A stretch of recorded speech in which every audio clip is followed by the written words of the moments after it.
یہ موضوع تھوڑا سا یوں تفصیل طلب ہے کہ ہمیں، چونکہ ہم سیرت النبی کو کوئی صرف تاریخی حیثیت سے نہیں پڑھ رہے ہوتے کہ اس سے ہماری معلومات میں اضافہ ہو جائے گا صرف، یا ہمیں کچھ ہسٹری پتہ چل جائے گی. ہم تو سیرت کو اس لیے پڑھتے ہیں تاکہ رسول اللہ صلی اللہ علیہ وسلم کی مبارک زندگی کو اپنے سامنے ایک نمونے کے طور پر کھڑا کر سکیں اور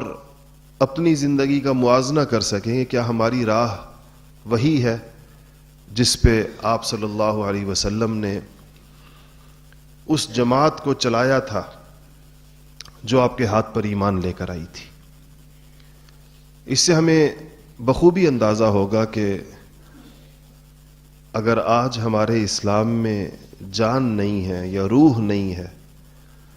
یا ہمارا دین جس کی طرف ہم اپنی نسبت تو کرتے ہیں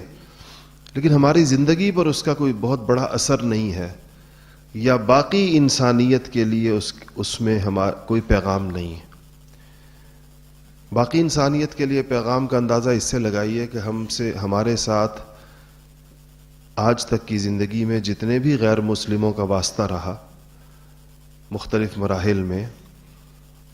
ان کو ہماری زندگی میں کوئی کشش محسوس نہیں ہوئی. اگر کشش محسوس ہوئی ہوتی تو وہ ضرور آپ سے اس کا ذکر کرتے، مجھ سے ذکر کرتے کہ بھئی یہ بڑا اچھا دین ہے، ہمیں بتائیں اس کی تفصیلات کیا ہے. ان کے نزدیک اس میں کوئی ایسی بڑی چیز ان کو نظر نہیں آتی. تو یہ صرف ان کا قصور ہے، ان کے عقل فہم کا قصور ہے، یا ہمارے دین میں روح نہیں ہے، یا اس میں جان نہیں ہے، یا یہ رسمی ہے، چند رسومات کا مجموعہ ہے. اس حقیقت کو پانے کے لیے سیرت النبی ایک بہت بڑا آئینہ ہے جو انسان کے سامنے آ